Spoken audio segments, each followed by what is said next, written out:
Now we will talk about sessions. Sessions, why we need a session is that if you want to actually validate the response of a particular request in JMeter, then we will use assertions. So just like in automation, we actually validate the page. So as we discussed earlier that any performance tools works on a protocol level. So there is no uh, browser page will be actually rendering. It will be the response. So we will check with the particular substring or a particular expected thing which should be present at that particular response. So those things will be provided in the assertion section and will validate depending upon that whether we have actually navigated to correct page or not. So how to actually go through assertion is that you can go to a particular request in a test plan and just right click over it and then navigate to add. Then you will see assertions on the top. Then it will open up all the details of different types of assertions which you can use in your script. So depending upon your necessity, you can select whatever assertion you want to use to validate your script, and just to check whether you have on the right workflow or not, if your page is if you are getting the correct response from a particular page or not, or from a particular request or not. So these are the list of assertions which are shown on the screen right now. So we have bean shell assertion, BSF assertion, then we have compare assertion, duration assertion, HTML, response, size, and many more. So basically, when we say assertions, so on a very wide audience will be using mainly duration assertion, response assertion, and size assertion. So we will look into these three, which is widely used, and among them, response assertion is the widely used most of the time in a particular HTTP protocol test plan. So we will go to the response assertion, how it works. So first thing you on the right side you can see that this is the screen actually how it looks once you add the response session. So if I go to previous slide, you can see on the first session is nothing but the response session. So what it does is, so it compares the pattern of the string. Again, pattern because JMeter works on the regular expression level, and in regular expression you have to provide a particular pattern which you want to match, and you want to validate if you are getting the correct response or not. So how to do that? On the right side of the screen you can see the GUI of for response session. So there are various section into it. First is the name, give a meaningful name as we did for other components as well. Then the comments, if you want to provide any comment. Then the third part is the apply to. So apply to means what should be the scope from where you are actually validating that particular response body. So there are various type of criteria where you actually apply these assertions. First one is main sample and subsample. Samples are nothing but the request. Suppose if you are actually hitting a request, and underneath of that particular request it will give you a list of different responses. Like sometimes it happens is that one particular sample you are hitting and it will give you a list of subsamples. Just like it will navigate to some other page and it will download other resources. So if you want to check a particular pattern into the sample which you are hitting, and as well as the samples which is getting called once it is being hit. So you will select main sample and subsample. So Second is main sample only. It means that you are sure that there are no other samples are getting called once you are hitting your target sample, then you should select always main sample only. And so for the same kind of thing, there will be subsamples, means you want to check in the subsamples only whether the control has moved to some other request or moved to some other response, then you need to select subsamples only. And fourth one is JMeter variable name to use. Means if you want to check in a particular JMeter variable whether this particular value came or not, then you need to select JMeter variable, and inside the box you need to provide the JMeter variable name. So next is field to test. Field to test as in that there will be in a particular request, there will be many sections such as request. So in a particular HTML request, there will be request headers, request body, then there will be a response body, then will be response headers. So these are the different sections. So depending upon your requirement, from where you want to actually validate the response, you need to select either the text response or the request data or the response message. You can even check whether you are getting the correct response code or not. So suppose if it is actually, you know that the expected value for a particular response code, if everything goes well, is 200, okay, then you need to select as response code and you need to provide the pattern to test as 200 and so on. So this is all about response assertions. And next, after field to test, there will be pattern matching. So there will be different things like contains, means so in a whatever pattern you are providing in this, you need to actually check whether that particular response contains whatever pattern you are providing or not. Matches means the equal matches, whatever you are providing, it should be complete string should be present in the response.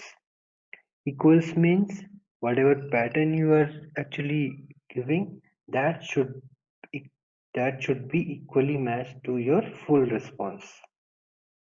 So if anything, whatever you are providing in this particular pattern, if it does not matches, then the sample will be failed in your particular test. So we will see these things in practical session also. So moving ahead, we have size assertions. So as we discussed in response assertions, that we will be validating the page on the basis of particular pattern of the text or substring. So next is size assertions. So in size assertion, as you can see on the right side, these are the different sections. So it is similar to all the assertions apart from size assertion, that is there will be comments, name and apply to. So how to match it is that again the criteria is your size of the assertion. It means in the bytes. You have different options like equal to, greater than. So it is, if you know that for a particular request what is the size you want, if it is equal to or greater than depending upon your criteria, so you can do a validation check with the size assertion. So if you have a expected value and you know it should not go beyond that, then you can go ahead with the size assertion. So it actually validates over on the basis of the number of bytes. So how actually it works is, the first thing is select response size, the field to test, that is either in the full response you want or the response headers, response body, response code, whatever it is, totally depend upon your necessity. Next is enter expected response in the bytes in the text box, and you need to select the comparison whether you want to validate whether it is equal to a particular bytes or it should be greater than for with a particular bytes. It should be greater than depending upon your necessity. So this is all about size assertions. Next, moving to next session is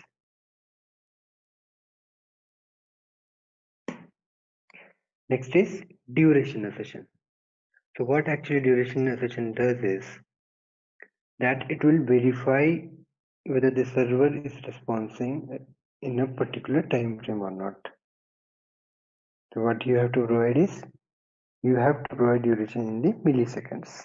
If it goes beyond that millisecond, the response time is going beyond that, then the sample will be failed in your test. Okay, so it also has apply to option in it, whether you want for a particular sample or whether you want for both main sample and subsample. So it totally depends upon your criteria. So these are the main three kind of assertion which are widely used. So in the next section we are going to see about timers. So why actual timers being used is that if you think logically that whenever a user uses a particular application, a human being waits for some time to go to next page or things for a particular amount of time.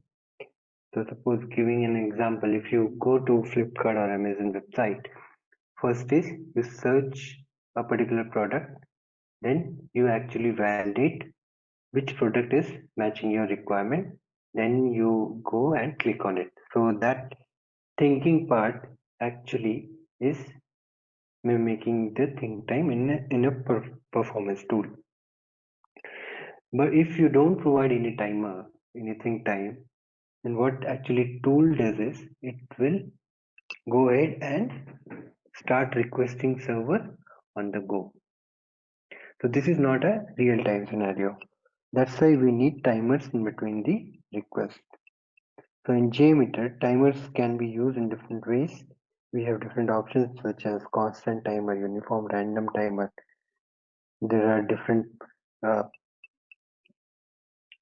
there is synchronizing timer which actually will be used like in Loadrunner we have rendezvous point. So for those kind of scenario we use synchronizing timer. So it totally depends upon your necessity, what kind of timer you want to add think time and pacing as well. How to add a timer is just go to a particular element, right click on that particular element and go to add and select timer. Inside timer, whichever type of timer you want, you select that and provide the value into that. Next is scope of timers. It is very important to know that how actually scoping of a particular timer works. So as you can see on the right side of the screen, there are various kind of requests and timer has been attached to it. So just like any other elements of a JMeter, timer also have a scope. So as you can see on the screen, so timer A, which is inside sampler A, the scope of timer A will be in sampler A only. Again, timer B is for the timer B, it will be applicable for sample A and sampler B. Similarly for C, it will be applicable for all those A, B and C sampler. And one more thing which is very important to know is the timers are always executed before the sampler's execution. And it is not added in as a sampler execution time. It means so the response time which you are seeing on your result, it will not include the wait time, but whatever and whenever wherever you are actually placing that timer. So this is all about timer and assertions. So we will see the practical part also. So moving to the JMeter screen now.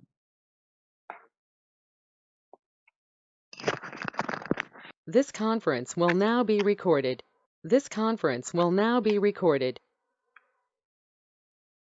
So moving to the JMeter screen now. So we'll see the assertions in our test plan, which we actually use for describing the different kind of threads and all, what we have discussed in the previous section. So what we have done is we have added some assertion into a particular request. We have actually disabled other things just to make sure that we will not confuse. So what I'm doing is, first thing is I've added one response session, another size session and duration session. So now we'll see the assertions one by one. So in response session I have given Google text, and then I'm searching it in the text response and I'm selecting substring. That means that it should contain Google as a substring into the response. We'll see whether it is passing or failing.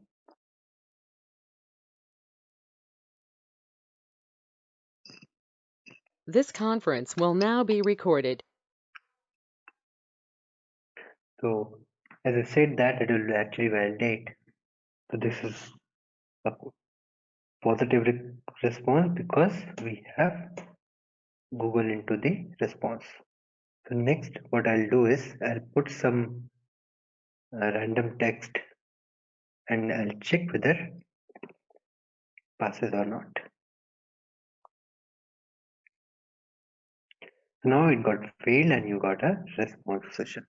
Failure means that it does not contain the pattern which we have actually provided. So this is all about the response session. Just an example. You can check for other sections also. Now next we'll see the size session. For that we need an expected value. We'll check what was the size. So we go to the sample result. Let's see what is the size. Size in bytes is 15532. So next we are going for size session and we'll select this one. We have select should be less than 100 bytes. So ideally it should fail. Now it got failed, right? It is saying as size session. So it is actually showing you the expected value that is less than 100 and the actual value. So it is not matching this. That's why the sampler, the request is failed. So now next is we are checking the duration assertion. So we'll check what is the average, that is 361. So what we will do is we will give as duration to assert is I'll give 100 milliseconds. So ideally it should fail. So it got failed because of duration assertion. It took 506 milliseconds, but it should not be longer than 100 milliseconds as we have provided. So now what I'll do is I'll increase the value now to 1000 milliseconds. Now it should fade again. Sorry, it should pass now. So it got pass. If we see in the aggregate report, it is showing as error 60% because few of the failures which we got due to our pattern and size assertion, as well as it got failed during one of the duration assertion also. So this is how actually assertion works, and you can choose whatever assertion you want to actually use for your load test depending upon your validation criteria, and you should choose your assertion criteria very minutely because it depends upon your, and actually it affects your failure failure percentage and pass rate.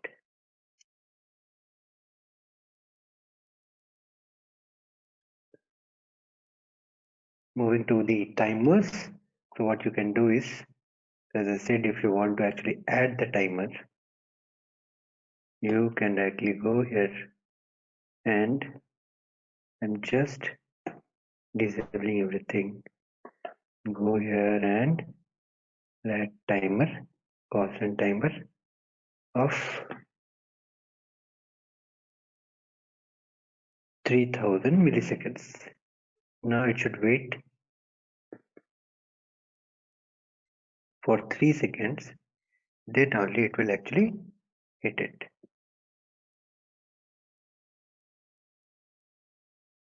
Now see, after 3 seconds only it got it.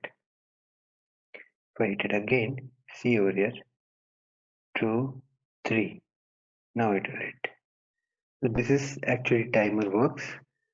So as I said in this, as I shown in the slides also, that timer will be executed before the actual sampler. This is about timers and assertions, which are very important for our execution load test, because timer will actually simulate actual user behavior to include think time, and for to control the throughput of your request, you can use these timer as a pacing also. And again, coming to assertions, these are important for your validation part of your particular page, whether your workflow is correct or not, whether your workflow is going to right direction or not, it is navigating to correct pages or not, and even you can provide some checkpoints for response time and as well as size also. So next we will see about the config file elements that will be useful for parameterization. So how it, where it actually configure elements will be there is under test plan. The second option is your config element. There are a lot of options, and it has each of the config element has its own characteristics. So widely used are, for parameterization we use CSV data setup config, where you actually provide the parameter from the external file. So we'll see next on the config elements also.